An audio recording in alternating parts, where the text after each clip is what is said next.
Class 11th का chapter motion in a plane. ठीक है, तो मोशन इन ए प्लेन में एक्सरसाइज सोल्यूशन यानी क्वेश्चन नंबर 5 को हमें सॉल्व करना है। 1 से लेकर और 4 तक हो चुका है। अब नेक्स्ट इसमें 5 को सॉल्व करना है। तो 5 में क्या करा है क्वेश्चन में, रीड ईच स्टेटमेंट, ठीक है, below carefully and state with reasons if it is true और फॉल्स। यानी क्या करना है, जो स्टेटमेंट दिया हुआ है क्वेश्चन में एक्सरसाइज बुक में एनसीईआरटी में देखेंगे मोशन इन ए प्लेन में, तो इस तरह से दिया हुआ है ABCDE, यानी 5 क्वेश्चन को सॉल्व करना है क्वेश्चन नंबर सीरियल बाय करके। तो इसमें क्या है कि जो स्टेटमेंट दिया हुआ है ये अगर ट्रू है तो फिर भी हमें उसका रीज़न बताना है जिसके कारण हमें समझ में आए, और फॉल्स है फिर भी हमें कॉज बताना है क्यों है। ठीक है, तो एक एक करके सॉल्व कर देंगे इच। तो the magnitude of A vector is always a scalar. पूछा जा रहा है क्या, जो वेक्टर का मैग्नीट्यूड होते हैं ना वह हमेशा स्केलर होते हैं क्या।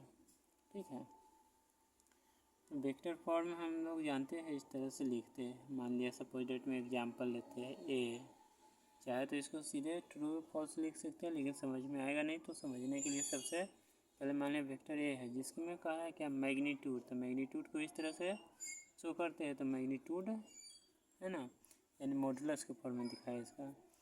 अब इसमें क्या है कि magnitude of A vector is always scalar. जैसे मान लिया स्केलर के फॉर्म में है तो ये तो मैग्नीट्यूड हो गया। अब ये वेक्टर फॉर्म में है, जैसे मान लिया यहाँ पर जो है कंपोनेंट ले लिए, यूनिट वेक्टर ले लिए, ठीक है, और यूनिट वेक्टर में ए ले लिए। तो लाइक एग्जाम्पल में देखते हैं, तो सपोज डेट में मान लिया ये AX है ना, आयोटा कैप आई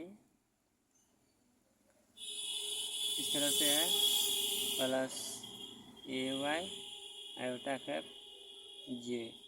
तो इसमें देख रहे हैं क्या AX जो है ये मैग्नीट्यूड है और AY ये मैग्नीट्यूड है, और यह क्या है यूनिट वेक्टर है IJK, यानी K तक चलते हैं 3 डायमेंशन फॉर्म में देखते हैं। तो ये क्या है यूनिट वेक्टर है। यूनिट वेक्टर इस तरह से होते हैं, ठीक है, इसमें हमें शो कर रहा है IJK को।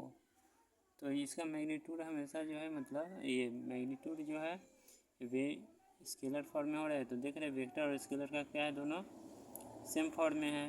इस फॉर्मूला से यानी इस तरह से लिख सकते हैं। मान लिया सपोज डेट में 5x आयोटा का pi plus 5y iota cap J। ठीक है, तो इस तरह हम इसको लिख सकते हैं। पहला जो है हमारा वह क्या है, ट्रू है ना, और ये एक्सप्लेनेशन हो गया यानी विस्तार हो गया इसका।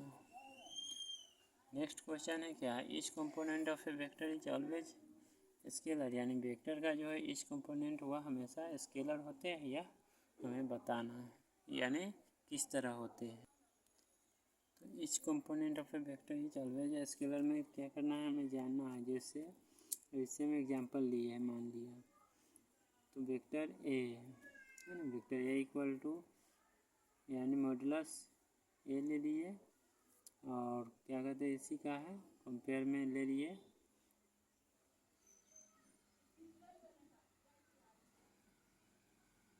यूनिट वेक्टर AX, यानी जैसे मान लिया क्या ये दिया हुआ है एग्जांपल में AX iota cap I plus AY iota cap J।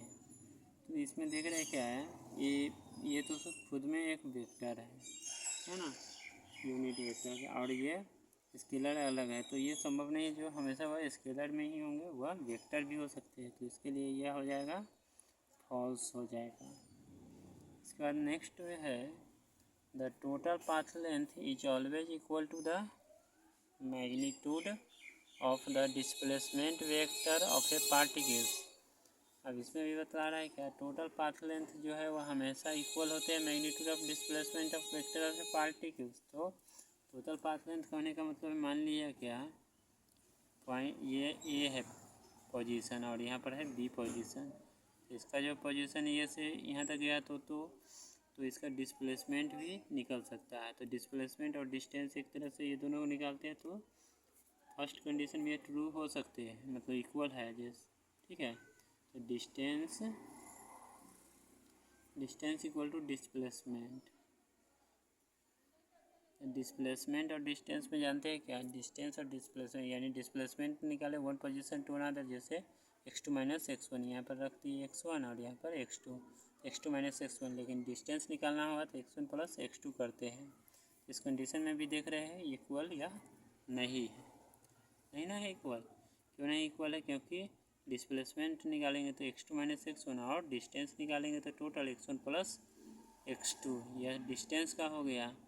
या तो इस तरह ये हमारा क्या हो जाएगा, फॉल्स कंडीशन हो जाएगा, पहला ही कंडीशन में बता रहा है ना। यानी डिस्प्लेसमेंट हो सकता है जीरो भी। अब मान लिया जैसे यहाँ से है ये स्टार्ट करते हुए, ठीक है, कर्व पाथ से जा रहा है, तो इसका हम टोटल डिस्टेंस निकाल सकते हैं और डिस्प्लेसमेंट निकालेंगे, फिर भी वह हमारा एक स्ट्रेट लाइन के लिए होगा, वह डिस्प्लेसमेंट जीरो भी हो सकता है, निगेटिव भी हो सकता है। तो यह क्वेश्चन में पूछा जा रहा है क्या, ऑलवेज इक्वल, तो यह संभव नहीं है, तो यह फॉल्स हो गया सी, ठीक है। अब नेक्स्ट चलते हैं क्वेश्चन नंबर किस में है, डी में।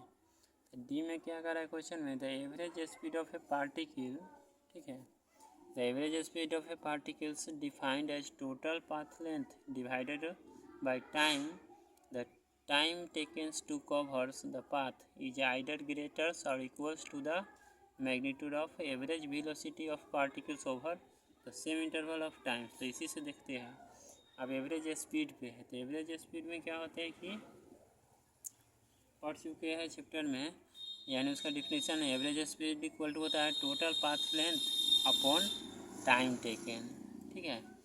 तो वही करा है ग्रेटर और equal to the magnitude of average velocity. तो यह कभी हो सकता है, जैसे यहाँ पर मान लिया एवरेज स्पीड निकालना है तो एवरेज स्पीड इक्वल टू तो फॉर्मूला होगा टू सीधे, और एवरेज वेलोसिटी निकालेंगे तो वह कभी जीरो भी, एवरेज वेलोसिटी जीरो भी होते हैं, पॉजिटिव भी होते हैं, निगेटिव भी होते हैं। तो यह कह रहा है कंडीशन में तो ये दोनों कंडीशन हो सकते हैं, तो लिखेंगे यहाँ पर यस, यानी ये है ट्रू हो गया, ठीक है। सेम इसी तरह, यानी ये टॉपिक में ही पढ़े हैं एवरेज वेलोसिटी, ठीक है, में भी पॉजिटिव, नेगेटिव और zero, but average speed always positive form.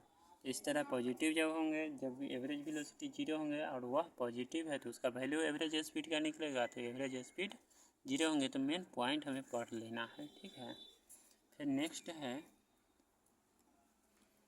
Next question क्या है यह देखना है ध्यान से। दिया हुआ 3 vector not lying in a plane can never add up to give a null vector, ठीक है।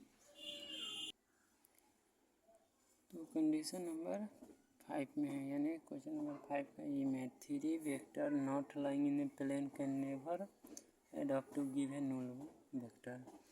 तो देख रहे हैं क्या 3 वेक्टर है, वो कह रहा है क्या प्लेन में नहीं है तो उसे ऐड भी नहीं कर सकते हैं जैसे null वेक्टर में। तो ये भी हमारा ट्रू होगा, क्योंकि इस तरह से समझते हैं, जैसे वेक्टर मान लिया ये ए है, एक्सप्लेन कर दे कारण, ठीक है, वेक्टर ए है और दूसरा वेक्टर क्या है, इस तरह से लिया गया वेक्टर बी है, यह सेम कंडीशन में नहीं है और इसका रिजल्टेंट निकालेंगे, तो रिजल्टेंट जो निकालेंगे तो इस तरह से निकलेगा, है ना। रिजल्टेंट जो होगा तो ये दोनों का क्या होगा, ऐड के फॉर्म में होंगे, जानते हैं ये वेक्टर ए और वेक्टर बी को जो रिजल्टेंट निकालेंगे तो रिजल्टेंट वेक्टर क्या होगा, vector A plus vector B. But यह क्या कर रहा है, नॉट लाइंग इन प्लेन, ये तो प्लेन में है नहीं। इसी तरह कोई और भी देखते हैं तो वह null कंडीशन में भी होंगे जब वह अपोजिट डायरेक्शन में होंगे, जैसे वेक्टर ए का ये है और वेक्टर बी इस तरह से है, ठीक है, या वेक्टर ए का ये कंडीशन है और वेक्टर बी का है, तो इसका रिजल्टेंट जो निकालेंगे वेक्टर ए और वेक्टर बी तो क्या हो जाएगा, ए माइनस वेक्टर बी। ये सब पढ़ चुके हैं, है ना। तो ये एक्सप्लेनेशन है, तो मतलब अपोजिट डायरेक्शन में भी होंगे तो वह 0 भी हो सकते हैं। जोड़ने पर भी जोड़ते हैं तो इस तरह है, और इसका ये है, तो इसलिए यह ट्रू हो गया। तो उम्मीद है क्वेश्चन नंबर 5 समझ में आया होगा। और तो ये ध्यान में रखना है, क्वेश्चन किस बेस पर कैसे पूछा जा रहा है, उसी तरह हमें सोच के जवाब देना है।